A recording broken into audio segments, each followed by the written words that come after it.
पढ़ते भी हैं आलोचना पाठ में। विपरीत एकांत विनय के संशय अज्ञान कुनय के, है ना। देखिए क्या मतलब है इनका, समझेंगे तो ख्याल में आएगा थोड़ा सा, है ना, कि मिथ्यात्व कहाँ कहाँ कैसा कैसा है। एकांत, एकांत मिथ्यात्व का मतलब है वस्तु का जो स्वरूप है वो कैसा है, अनेकांतात्मक है, अनेक उसके धर्म है। उसके अनेक धर्म होते हुए भी उसके किसी एक धर्म में ही ऐसी मान्यता की वस्तु यही है या ऐसी ही है और अन्य कुछ है ही नहीं, उसके किसी अन्य पक्ष को स्वीकार नहीं करना, एक ही पक्ष को स्वीकार करना और उस रूप ही वस्तु का कथन करना या मानना, उसका नाम है एकांत। जैसे आत्मा नित्य ही है, अनित्यत्व तो कुछ होता ही नहीं है, पर्याय में भी नहीं है, मतलब अनित्य नहीं मानता, वो पर्याय ही नहीं मानता आत्मा की, आत्मा को पर्याय मानता ही नहीं है, तो ये वस्तु व्यवस्था नहीं है ना, गलत है ना ये तो। अथवा आत्मा अनित्य ही है, अथवा संसार क्षणिक ही है, अथवा संसार नित्य ही है, ये एकांत है ना। एक एक अंत में स्थित हो जाना, एक धर्म के अंदर ही ये मानना कि पूरी वस्तु ऐसी है, बिना किसी नए अपेक्षा के, बिना किसी साधवाद के, बिना किसी, है ना, अनेकांत को जाने, वो बात है। तो कथन जब करेंगे तो कथन में तो हमेशा किसी एक पक्ष की मुख्यता से कथन किया जाएगा अथवा जाना जाएगा तब भी, लेकिन वो मुख्यता और गौणता की व्यवस्था है। वस्तु को जानने की सही व्यवस्था यही है, मुख्यता और गौणता। उससे अगर वो नहीं है तो वस्तु स्वरूप का यथार्थ ज्ञान नहीं है। तो आत्मा के विषय में, स्वयं के विषय में या लोक के विषय में, है ना, जो वस्तु व्यवस्था है ना, वो नित्या नित्यात्मक है ना, एकात्मक, भेदा भेदात्मक, सामान्य विशेषात्मक, तो एक ही पक्ष को स्वीकार करना बस, तो अन्य को पूर्ण नहीं करना, अन्य को नष्ट ही कर देना मान्यता के स्तर पर, वो एकांत मिथ्यात्व है। मिथ्यात्व इसलिए क्योंकि है नहीं। अभी आत्मा को जो नित्य ही मानेगा, जो केवल आत्मा को ही नित्य मानेगा, तो उसका मिथ्यात्व कैसे हुआ? उसका मिथ्यात्व ऐसे हुआ जो आत्मा को नित्य ही मानने वाला है, तो उस आत्मा के वर्तमान के जो दुख है ना, और उसको दुख को बदल के सुख हो जाएगा, ऐसा तो कभी होगा ही नहीं। वो ऐसा मानेगा ही नहीं कि जो स्थिति है वो बदल सकती है कभी, कि वो तो मानता ही नहीं है कि कुछ अनित्य भी है। तो फिर वो सुखी होने का उसका जो उपाय है वो सब झूठा हो जाएगा। वो तो उपाय कर रहा है, गलत बात है, तो मानता ही नहीं है। जब कुछ बदल सकता है तो फिर ये सब व्यर्थ हो गया, तो वो प्रत्यक्ष है ना, दूषित हो जाएगा। सर्वथा अनित्य माने कि नहीं, अच्छा हाँ ठीक है, तो फिर अनित्य, नित्य नहीं है, फिर तो अनित्य है। नित्य है कि नहीं, नित्य नहीं है, अनित्य है केवल। अब जो अनित्य मानेगा, है ना, जो क्षणवर्ती है, क्षणवर्ती परिवर्तन वो होता है, वो किसी न किस में होता है परिवर्तन। पूरी वस्तु ही विनष्ट हो जाती है क्या? वस्तु ही विनष्ट हो जाएगी तो फिर मुक्ति का उपाय या सुखी होने का उपाय जिसने किया वो तो चला ही गया, फिर सुख किसको मिलेगा? फिर नया नया नया नया खड़ा हो गया। और फिर जो कार्य हम चाहते हैं, जो साध्य हम चाहते हैं, जिस सिद्धि करना चाहते हैं, और उसके लिए जो कारण रूप प्रयास करेगा वो अलग ही व्यक्ति होगा, है ना। तो वो नष्ट ही हो गया, तो सिद्धि कैसे हो पाएगी उसकी? तो फिर इसलिए दोनों ही अवस्थाओं में बाह्य जो आचरण है, तप है, धर्म ध्यान, सब व्यर्थ हो जाता है, कोई अर्थ नहीं निकलता है, और फिर सिद्धि नहीं। इसलिए नित्यात्मक वस्तु व्यवस्था है। अनेक पॉइंट हो सकते हैं, बहुत सारे, है ना। तो ये सब एकांत। अब देखिए विपरीत, विपरीत मतलब है उल्टा मान लेना, जो है नहीं और उल्टा वैसा मान लेना, है ना। जैसे विपरीत के अंदर सग्रंथ को निर्ग्रंथ मानना, है ना, जो वस्त्रादि से सहित है उसी को मुनिराज मुनि कह देना, मुनि अवस्था कह देना, अथवा स्त्री की मुक्ति होती है ऐसा मानना, अथवा केवली को कवलाहार होता है इस प्रकार का मानना। तो जो है नहीं उससे विपरीत मानना। अब ये जो देखो उदाहरण दिए सब, केवली को कवलाहार, स्त्री की मुक्ति, है ना, अभी ये मैं आत्मा नहीं हूं ये उदाहरण नहीं है, ये तो बहुत बाहर की है ना, क्योंकि ये गृहीत मिथ्या दर्शन की बात हो रही है, जो सिखाया गया है इसको, जो सीखा है इसने परोपदेश पूर्वक, है ना, उसकी बात हो रही। इसलिए यहाँ पे जो मनस्वी है, पंचेंद्रिय मनस्वी, उनकी मुख्यता से कथन किया जा रहा है, तो उसको मिथ्यात्व में लिया है। मूल मिथ्या तो अंदर में वो है मिथ्या दर्शन, ठीक है ना, जो पड़ा हुआ है इसका। तो ये सब बाहर में भी जो जिनेंद्र भगवान का मत है, या हम ऐसा कहें, इसको अपन ऐसा कहें कि देव शास्त्र गुरु है ना, वो सम्यक दर्शन की 3 परिभाषा आती है ना। एक तो आत्म श्रद्धानम सम्यक दर्शनम है ना, एक सप्त तत्व श्रद्धानम सम्यक दर्शनम, एक देव शास्त्र गुरु श्रद्धानम है ना, सत देव शास्त्र गुरु का सत्ता श्रद्धान। तो वो सत देव शास्त्र गुरु का सत्ता श्रद्धान जो है उसकी विपरीतता क्या है वो इसमें बताई गई है सब, जो गणित मिथ्या दर्शन के अंदर। ये तो कहता है कुगुरु कुदेव कुधर्म सेव, कुगुरु कुदेव और कुधर्म की सेवा करना ये गणित मिथ्यात्व है। इसका मतलब ये हुआ सच्चे देव शास्त्र गुरु का जो स्वरूप है उसको यथार्थ नहीं मानना, विपरीत मानना, या उसमें संशय होना, या उसमें एकांती हो जाना किसी एक धर्म विशेष में, वो सब यही है, ये इसके भेद है सारे, समझ में। मूल तो बात अगणित वाली है। आगे देखिए, फिर विपरीत में ये हो गया सारा। संशय में देखिए, संशय में क्या होगा, संशय मतलब होता है निश्चय नहीं हो पाना। जैसे मैं आत्मा हूं क्या देह हूं, ऐसा अनिश्चय की स्थिति, आत्मा हूं कि नहीं हूं, देह हूं कि नहीं हूं, या आत्मा हूं या देह हूं, है ना। संसार नित्य है या अनित्य है, कोई जीव अपने समस्त दुखों का अभाव करके सुखी हो सकता है या नहीं हो सकता है, अथवा दुखी रहेगा कि, इस प्रकार का अनिश्चयात्मक जो उसका ज्ञान है, अनिश्चयात्मक जो उसकी श्रद्धा है ना, तो अनिश्चयात्मक में भी उसकी संशय में उसका निश्चय हो गया है कि हाँ ऐसा है। मतलब वो ये मान लेता है कि कुछ ऐसा नहीं है ना, कुछ भी हो सकता है, भगवान हो भी सकते नहीं भी हो सकते, है ना, मैं आत्मा हो भी सकता हूँ नहीं भी हो सकता हूँ। इस प्रकार से वो उसका कोई निश्चय संशय की स्थिति उसकी बनी हुई है। ये भी गणित है ना, इस प्रकार का जो विचार या मान्यता है वो सब गणित दर्शन। ये पैदा क्यों हुई है, क्योंकि ये बताया है, सिखाया है किसी न किसी ने, है ना, उपदेश दिया है उसको इस प्रकार का, तो उसको इस प्रकार की मान्यता पुष्ट होती जा रही है। वैसे तो अंदर में उसके मौजूद ही इस प्रकार के भाव। अब देखिए विनय, विनय का मतलब है कि सभी मत, सभी धर्म या सभी देवता एक समान, सब एक है, सब एक है और सब एक समान है। इस प्रकार का जो भाव है वो वैनयिक नाम का मिथ्यात्व है। वैनयिक नाम का मिथ्यात्व वो इसलिए है ना, विनय मतलब है ना झुकना या स्तुति या गुणानुवाद इत्यादि करना। तो वो ये कहता है कि सब एक जैसे है, सब एक ही है। क्या है वास्तव वस्तु स्थिति, क्या है, क्या सब एक है, क्या रागी और वितरागी दोनों एक है, क्या परिग्रही और निष्परिग्रही दोनों एक है, क्या सग्रंथ और निर्ग्रंथ दोनों एक है, नहीं है ना, ना एक है ना एक जैसे है ना। क्या कषाई और निष्कषाई दोनों एक जैसे हैं, कैसे हो सकता है, ये दो विपरीत भाव है ना, कषाय और निष्कषाय अवस्था, सम्यक दर्शन और मिथ्या दर्शन दो बिल्कुल विपरीत वस्तुएं हैं। तो दोनों के धारी एक जैसे के, एक जैसे किस दृष्टि से एक जैसे कहते हो, दोनों आत्मा है इस दृष्टि से कहते हो तो ठीक है, प्रभु दृष्टि से नहीं है ना। यहाँ पर वहां तो ये कि सब भगवान एक है, सारे धर्म एक है ना, सब में वही, बस एक धर्म तो इतना ही है कि बस दूसरों को तकलीफ नहीं होनी चाहिए, दया हो जीव के ऊपर, और वो अपने अपने हिसाब से होता है। तो इस प्रकार से जो यथार्थ वस्तु की धर्म तो देखो एक ही होगा, मार्ग 10 नहीं हो सकते, मार्ग एक ही होगा। मार्ग अनेक प्रकार के मार्ग नहीं हो सकते। सम्यक दर्शन ज्ञान चरित्राणी मोक्ष मार्ग अगर है तो वो एक ही है, सम्यक दर्शन ज्ञान चरित्राणी मोक्ष मार्ग। और उसके अभाव में होने वाले जो मिथ्या दर्शन ज्ञान चरित्र हैं, तो उनके उपाय उनको नष्ट करने का उपाय भी एक ही है। तो फिर सबको मोक्ष मार्ग मान लेना, अथवा सबको मोक्ष मार्ग और सबको ही देवता मान लेना, रागी वितरागी सभी को, है ना। तो ये विनय और फिर उनके जाना दर्शन इत्यादि करना, वो सब उनकी विनय करना, वो सब विनय की मिथ्या दृष्टि कहलाएंगे। और अज्ञान, तो अज्ञान के अंदर वस्तु स्वरूप का जो यथार्थ ज्ञान है ना, उस प्रकार का नहीं होना, उससे जो है मतलब रहित ही रहना, है ना, इस प्रकार से वो अज्ञान जो है वो अज्ञानवादी हो जाएंगे। ठीक है, इनके भेद भी किए। मिथ्यात्व 363 मत हम सुनते हैं, है ना, 363 मत।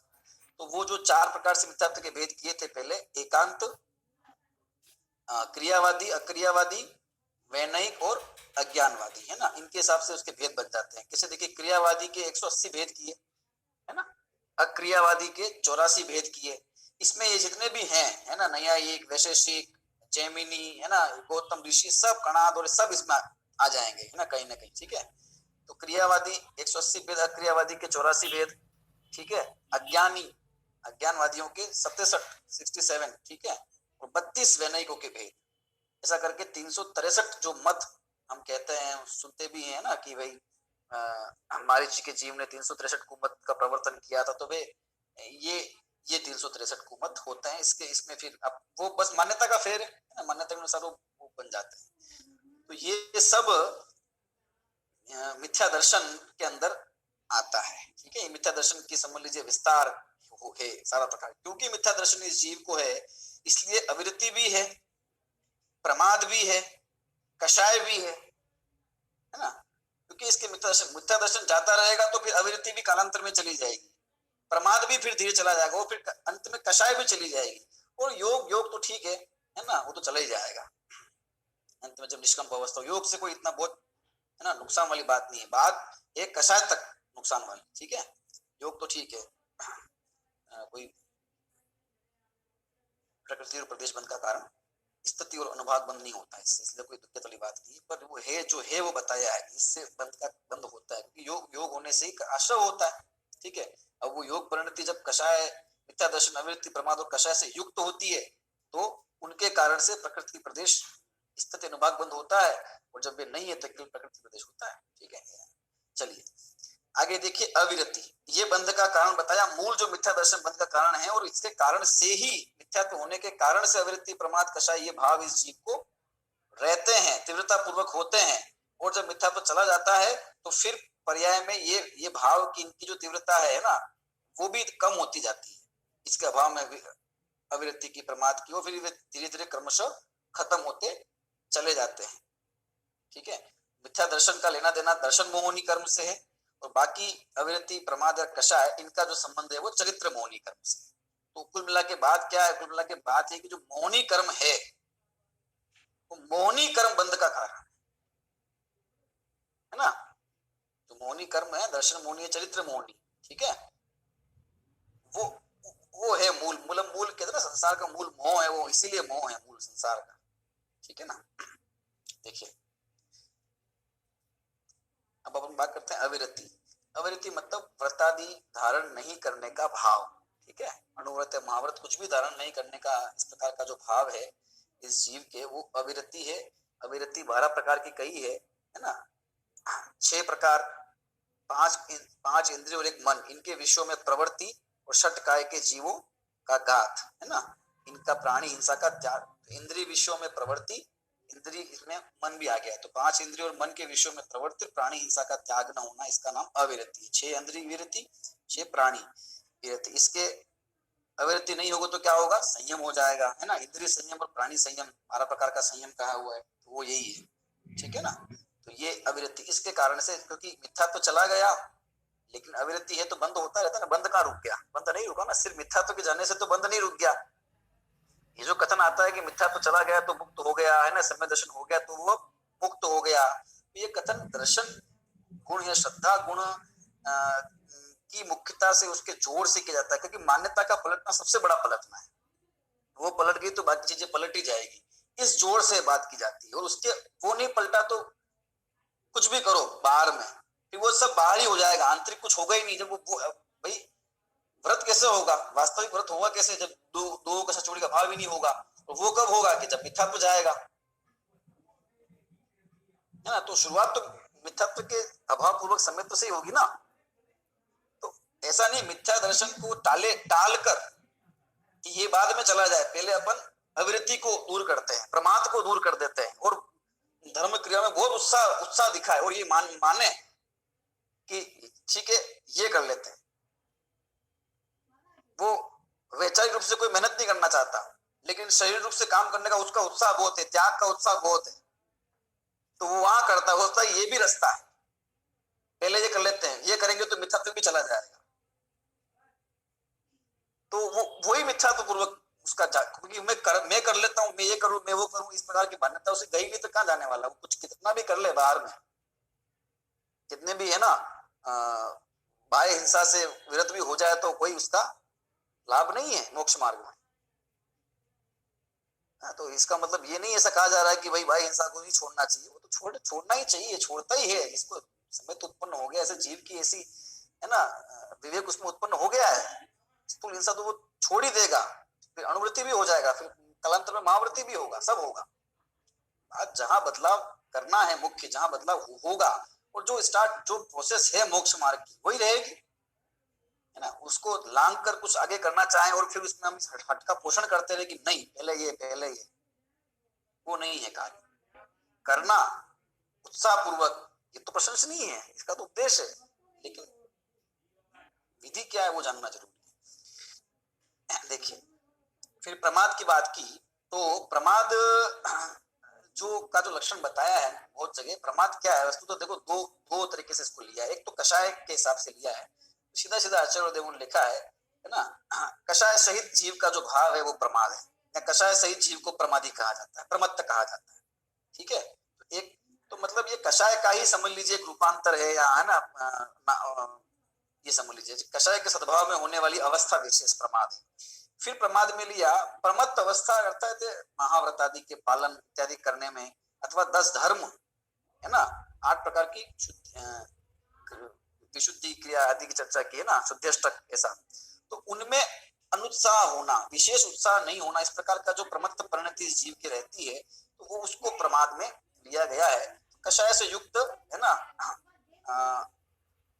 आत्मानुभूति, है ना, अथवा आत्मलीनता, इसका भाव विशेष, ठीक है, तो वो प्रमाद में के अंतर्गत उसको ग्रहण करना चाहिए। प्रमत्त परिणति कषाय से युक्त है, तो है ना, एक प्रकार की कषायिक परिणति, ठीक है, इसको प्रमाद में लिया, जो कि छठे गुण स्थान में ये भाव जाता रहता है, 7वें से फिर आगे रहता ना, प्रमाद उसको रहता नहीं है। अथवा अप्रमाद किसका नाम है, ऐसा भी किया, तो धवला में दो कितना क्या उत्तर दिया, इसके ये दिया कि महाव्रत, अणुव्रत, है ना, महाव्रत, 5 समिति, 3 गुप्ती आदि के अभाव का ही नाम अप्रमाद अवस्था है। वहां ऐसा कहा, आदि का अभाव हो जाना, है ना, मतलब बाह्य में उस सभी प्रकार की क्रिया का अभाव हो जाना, वो अप्रमत्त अवस्था हो गई। तो इससे अपन उसको विभाजित कर देंगे, छठे गुण स्थान तक होता है महाव्रत आदि का पालन, 7वें गुण स्थान से फिर बाह्य में तो सब जाता रहता है, त्रिगुप्त आदि सारा, महाव्रती तो फिर भी है वे बाह्य की अपेक्षा बात। तो इस प्रकार का प्रमाद, ठीक है। आगे देखिए कषाय सबसे परिचित है ही, है ना, चरित्र मौनी के उदय से, उदय विशेष से होने वाले, है ना, जीव की काशायिक परिणति, जो दुख दे, आत्मा को कसे, इस प्रकार के भाव, रागद्वेष का नाम कषाय है, ठीक है ना, वे हैं। प्रमाद के 15 भेद किए, है ना, विकथा, इंद्रिय विषयों में प्रवृत्ति, है ना, आदि करके 15 भेद किए। फिर निद्रा और स्नेह, ऐसे 4 विकथा कही, ठीक है, 5 प्रकार की इंद्रियों में प्रवृत्ति कही, ठीक है ना, 5 इंद्रिय, 4 विकथा, 4 कषाय, और आगे कषाय भी इसमें आ गया, और निद्रा और स्नेह, ठीक है। और कषाय के 25 भेद कर ही दिए, हम जानते ही सभी पहले पढ़ के आए हुए हैं ना। तो इस प्रकार की कषाय परिणति वो दुख देने वाली, और योग, तो योग है ना, आत्मा के प्रदेशों का परिस्पंदन विशेष, योग के बारे में चर्चा करके आए अपन, है ना, आत्मा की शक्ति विशेष, है ना, यहाँ फिर योग गुण का जो है विपरीत परिणमन, ऐसा कि उससे प्रदेश परिस्पंदन और तत्संबंधी फिर कर्म का आश्रव इस जीव को होता है। अभी अपन को ये सब बात जो है, ये सारा चर्चा चलती है सांप्रदायिक आश्रव के विषय में ना। सांप्रदायिक आश्रव जो होता है उसके हेतु की बात, मिथ्या दर्शन, अवृत्ति, प्रमाद, कषाय, इर्यापत आश्रव, उसका हेतु तो योग है, उससे कोई दिक्कत नहीं है ना, कोई उससे कोई तकलीफ नहीं है ना। अगर ये होगा, मतलब अगर आश्रव है भी सही अनंत परमेष्टि को, योग के कारण से 13वें गुण स्थान वर्ती को, तो उससे कोई दिक्कत नहीं, वो फिर संसारी नहीं होने वाले हैं, कुछ नहीं होने वाला है उनका, ठीक है। तो फिर वो योग का भाव हो ही जाएगा, बस वो है अवस्था, तो वो है कहाँ तक है। लेकिन वो योग अगर इनसे मिश्रित है ना, मिथ्या दर्शन आदि से, तब उसको तकलीफदायक है, संसार का कारण है, बंध का कारण है। बाकी अनंत परमेष्टि को होने वाला, योग के निमित्त से होने वाला जो आश्रव है, वो उसको संसार बंध का कारण नहीं, इसलिए उसको बंध का कारण नहीं कहा है ना। और वैसे भी वो एक समय वर्ती है, आया और एक समय में चला गया, बस इस प्रकार से चलता रहता है, उससे कोई उनको दिक्कत नहीं है, कोई तकलीफ नहीं, ना कि संसार का बंध है, ठीक है, इर्यापत आश्रम, है ना। चलिए देखिए, ये हमने जो है मिथ्या दर्शन, अविरति, प्रमाद, कषाय और योग की ये क्रम जो है, अपन इसको देख लेते हैं। हाँ, योग के भी 15 भेद गए हैं, मनोयोग, वचन योग, काय योग, है ना, ये सब जान लेने चाहिए। देखिए, हाँ, किस गुणस्थान तक कौन सा बंद होता है, ठीक है, बंद के कौन कौन से कारण है, ये क्योंकि ये क्रम इसी से देखो, मिथ्या दर्शन इस जीव को है ना। तो पहले गुणस्थान वर्ती जितने भी जीव है उनको मिथ्यात्व के साथ ये सारे भाव हैं, बंध के कारण है। ठीक है, जिसको मिथ्या दर्शन चला गया तो उसको अवृत्ति, प्रमाद, कषाय और योग ये बंध के हेतु होंगे। ठीक है, तो ऐसे दूसरे, तीसरे और चौथे गुणस्थान तक। ठीक है ना, अवृत्ति, प्रमाद, कषाय, मिथ्या दर्शन नहीं है। ठीक है, तो अवृत्ति, प्रमाद, कषाय, योग ये बंध के हेतु है। फिर पांचवें गुणस्थान के अंदर वीरता, विरत वाली स्थिति उसकी है, तो वो जो परिणाम है उसका आंशिक अवृत्ति, उसके साथ प्रमाद, कषाय, योग बंध के हेतु हो जाएंगे। छठे गुणस्थान में अवृत्ति चली गई, फिर सिर्फ प्रमाद, कषाय और योग बंध के हेतु, उससे ऊपर ऊपर वो हो जाएंगे। ठीक है, फिर सातवें गुणस्थान में प्रमाद भी चला गया तो सातवें से है ना कषाय और योग बंध के हेतु हो जाएंगे। और कब तक रहेगी कषाय? 10वें गुणस्थान के अंतिम है समय तक कषाय रहती है, तो वो सूक्ष्म संप्रदाय का भाव, तो वहां तक कषाय, और उसके बाद जो है वो केवल योग ही बंध का हेतु होता है। तो उससे होने वाला जो बंध है वो प्रकृति और प्रदेश बंध है ना, और उससे कोई से विशेष है नहीं। ठीक है, तो इस प्रकार से ये बंध के हेतु बन जाते हैं। ये चार्ट भी दिया हुआ है किस गुणस्थान तक बंध कौन से कारण होते हैं, तो आप इसमें देख सकते हैं, है ना। मिथ्यात्व, अविरति, मिथ्यात्व जिसके है उसके पांचों बंध के हेतु हैं, जिसका अविरति है उसके 4 है, प्रमाद जिसके उसके 3 ही बाकी है, कषाय जिसके 2 ही, और योग उसके केवल अकेला योग ही शेष रहा है। और फिर चौथे गुणस्थान में योग का अभाव भी हो जाता है, तो वहां पे बंध है ही नहीं। सिद्ध भगवान है, वहां भी बंध नहीं है ना, निर्बंध अवस्था, फिर वे बंधों को प्राप्त होंगे भी नहीं। ठीक है, क्यों? क्योंकि उनके बंध के जो मूल कारण है मिथ्यात्व और कषाय, उनका अभाव हो चुका है। वो आगे दूसरे अध्याय में फिर बंध किसे कहते हैं वो बात यहाँ पे दूसरे सूत्र में आएगी, वो अपन आगामी कक्षा में देखेंगे। आज का विषय अपन यही पूर्ण करते हैं।